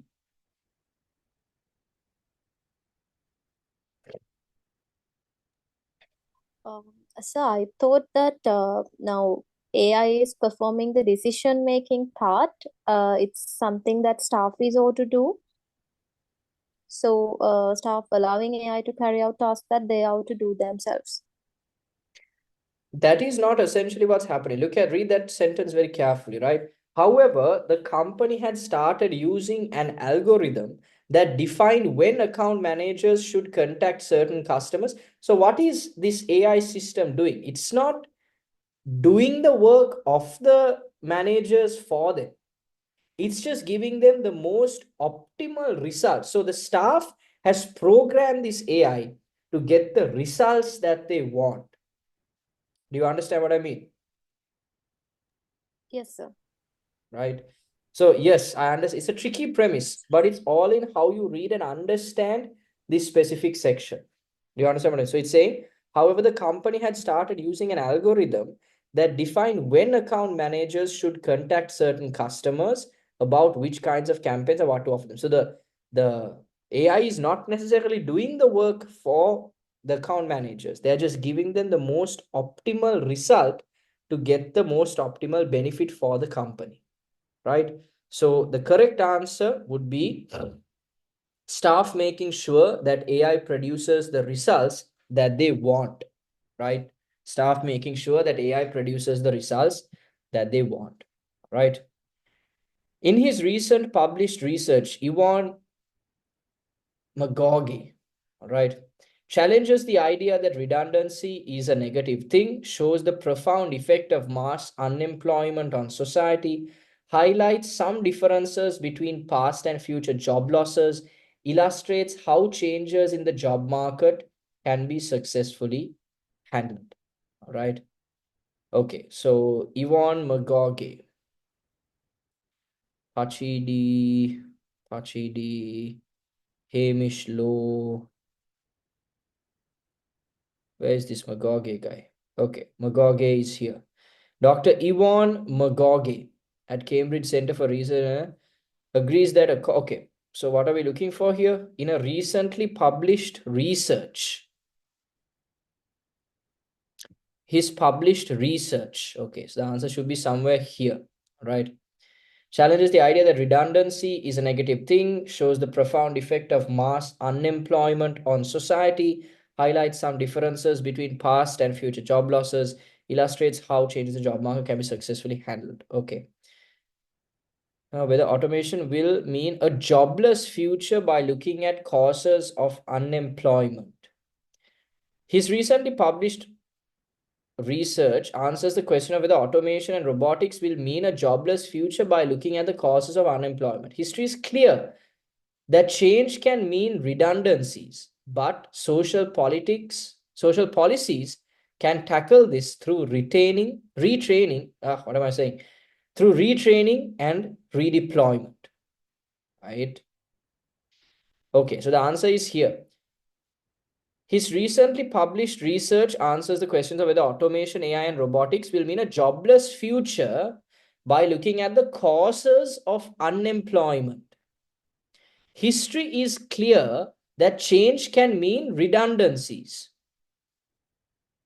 but social policies can tackle this through retraining and redeployment. What is the correct answer? That's correct, D. He has outlined the problem, which is AI will cause mass unemployment. And change can mean redundancies. That means people will be redundant. I mean, people will be laid off to a certain point, right? But social policies can tackle this through retraining and redeployment. Illustrates how changes in the job market can be successfully handled. Can be successfully handled. Is that clear? So, yes, the correct answer is D. All right.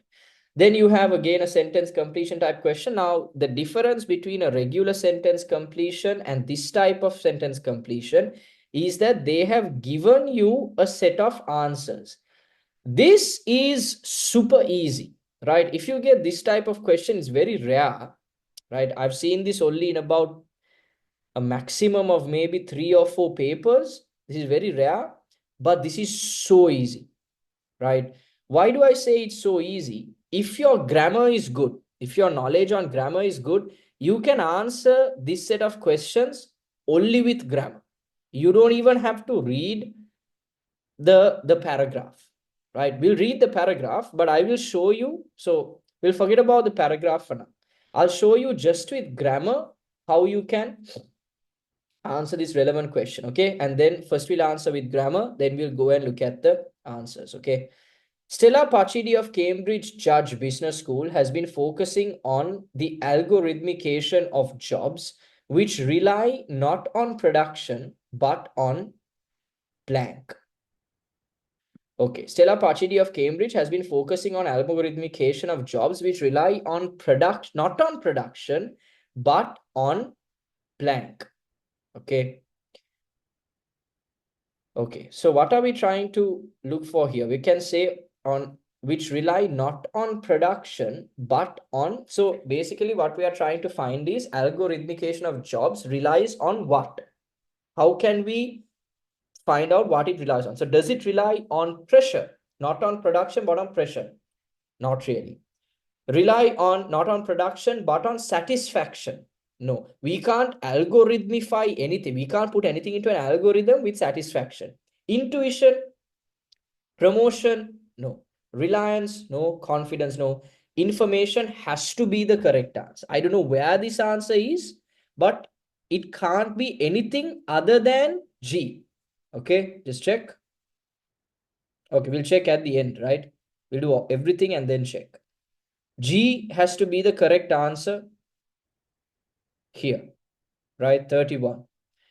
32. Pachidi observed a growing blank on the recommendations made by AI as workers begin to learn through algorithms' eyes. Pachidi observed a growing pressure on the recommendations made by AI as workers begin to learn through the algorithm's eyes. Can't be, right? Because algorithmication and recommendations made by AI should make things easy. So it can't be pressure. Pachidi observed a growing satisfaction. Could be. Pachidi observed a growing satisfaction, but then we can't say on the recommendations made by AI, right? As work. So grammatically, that would be incorrect. We can't say satisfaction on the recommendations, right?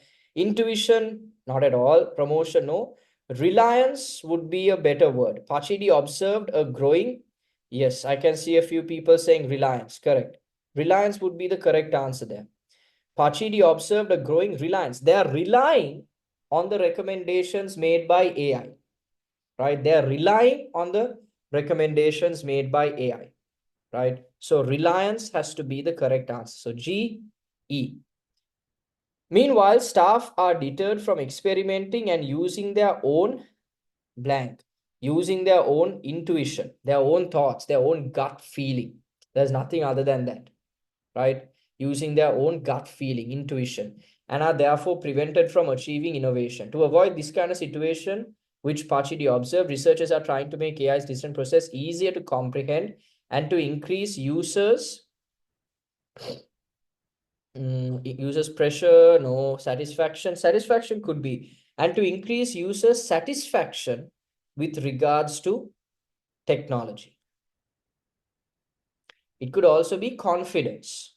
Researchers are trying to make AI's decision process easier to comprehend and to increase users confidence with regards to technology. So could be B, could be F. What did you all put? Some of you have said confidence. It can also be satisfaction, right? It can also be satisfaction. Because grammatically, that is correct. I don't know, we'll have to look for the answer in the paragraph. But grammatically, B or F. So what are our answers? G, E, C, and either B or F, right? So we'll check and see. Question number 31. G, E, C, and F. So I said B or F grammatically should have been correct, right?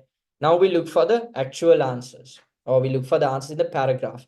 So Stella Pachidi of Cambridge Judge Business School, that is here, has been focusing on the algorithmication of jobs which rely not on production but on what? That are dependent on data rather than on production. Not on production rather than on production. Not on production but on data. Data means information, right? Pachidi observed a growing blank on the recommendations made by AI, right? Algorithms are capable of learning from data to undertake tasks that previously needed human judgment, such as, no, we missed a key word here, while monitoring a telecommunications company. So we have to go to that place where they spoke about the telecommunications company. For over 2 years, monitor telecommunication. The way telecom salespeople work is through personal frequent contact with clients, using the benefit to assess a situation and reach a decision.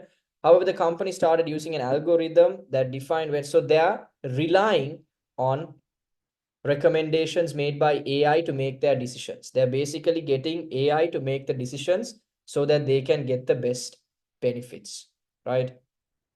Meanwhile, staff are deterred from experimenting and using their own blank.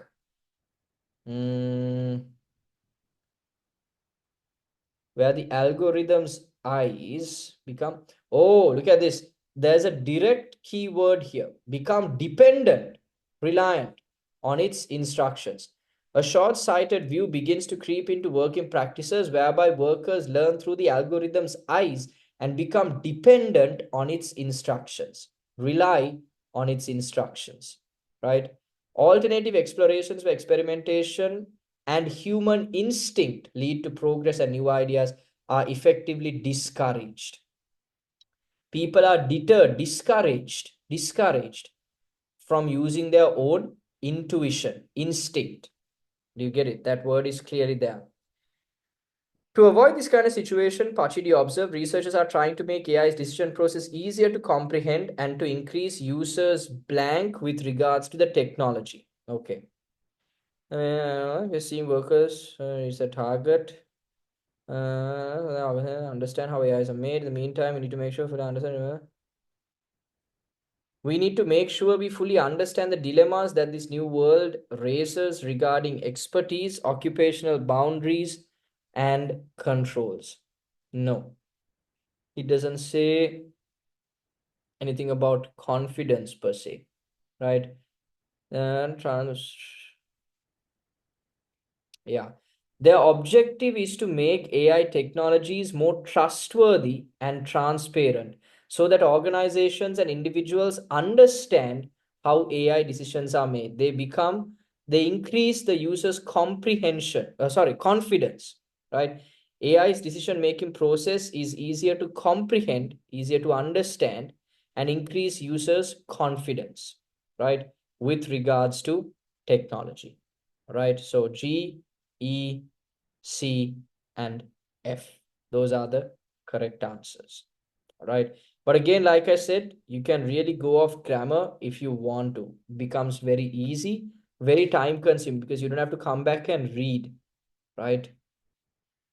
This type of question is quite tricky. This is a classification type question, right? So what you have to do, you have to read these and you have to write the correct letter that fits the correct sentence, right? So you have to classify these sentences into the relevant letter, into the relevant person. So Stella Pachidi, Hamish Lowe, Yvonne McGaughey. The sentences are as such. So again, we have to identify the relevant keywords and locate it in the paragraph. The tough thing about this type of question is the answers are not in any particular order. So the answer for this might be here. The answer for this might be over here. We have no idea, right? We have to read correctly, identify the keywords, skim through the paragraph, and find the answers, right? Okay. Greater levels of automation will not result in lower employment. Greater levels of automation will not result in lower employment. There are several reasons why AI is appealing to businesses. There are several reasons why AI is appealing to businesses. AI's potential to transform people's lives has parallels with major cultural shifts which occurred in previous eras.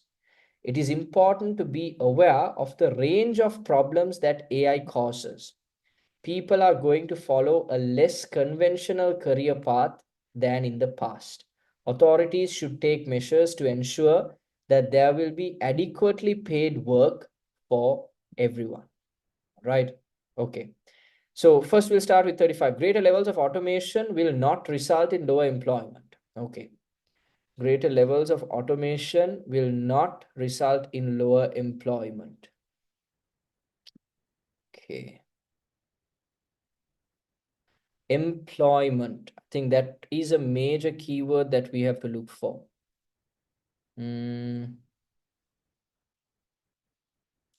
Automation will not lower employment.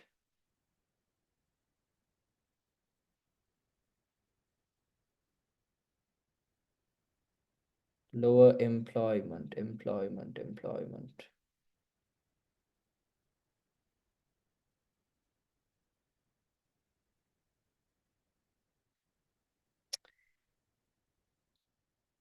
Look at this one.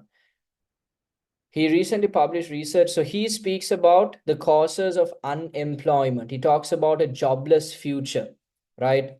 Yes. So my answer B is wrong. F might be, no. Jeminica has said before last 5. Jeminica, what does that mean? Sorry, it says that on the subject of job losses, low beliefs, the predictions are founded in that paragraph. I think there must be that. On the subject of job losses, Lowe believes the Yeah. predictions are founded on a fallacy. It assumes that the number of jobs is fixed. If in 30 years, half of 100 jobs are being carried out by robots, that doesn't mean we are left with 50 jobs for humans. The number of jobs will increase. We would expect there to be 150 jobs, right? Greater levels of Yeah. automation will not result in lower employment.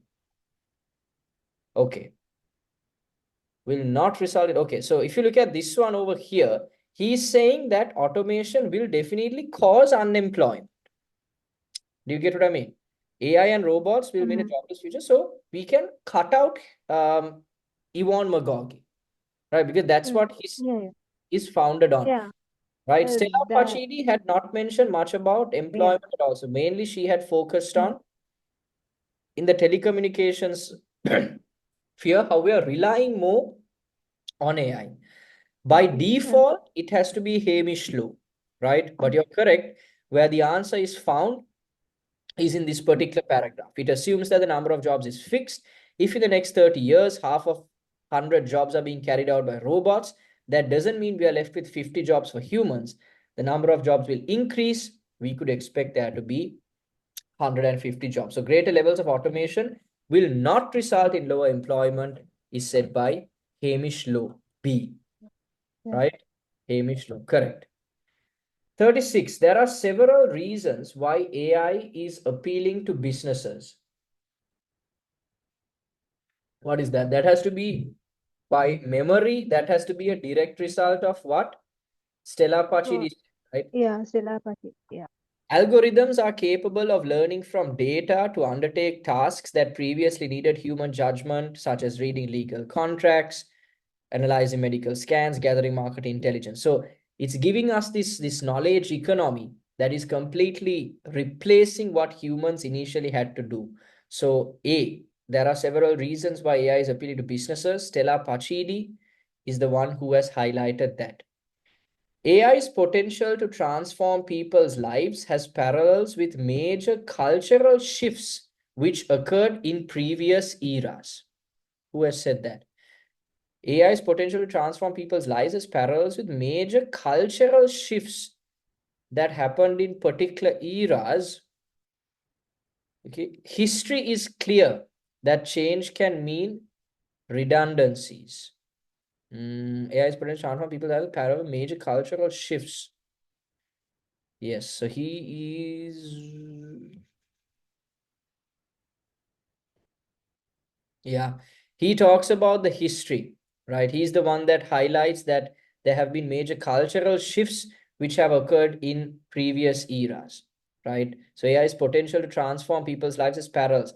So he's saying even in the past, when we look at the past, it has caused unemployment due to the change in AI, right?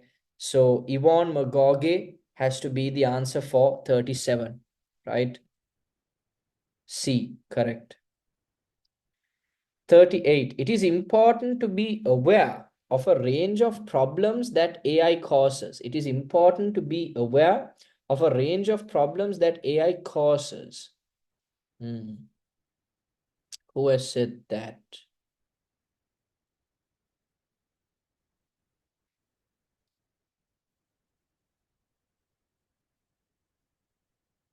Look at this. But these enhancements are not without consequences, are not without problems. If routine cognitive tasks are taken over by AI, how do professionals develop their future experts? One way of learning. So Stella Pachidi is the one that is talking about the range of problems that AI causes, right? People are going to follow a less conventional career path than in the past. People are going to follow a less conventional career path than in the past.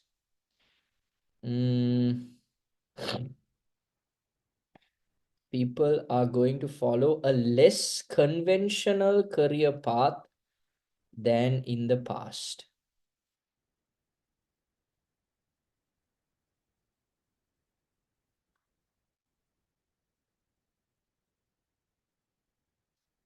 Than in the past.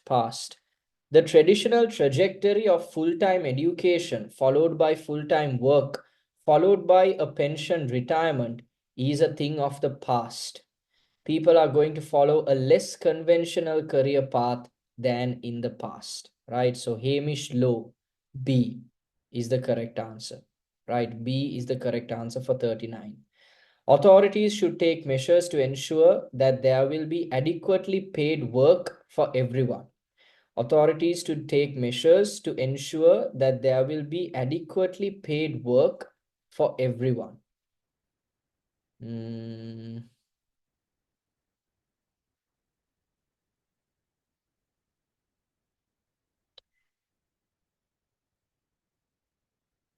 Yeah.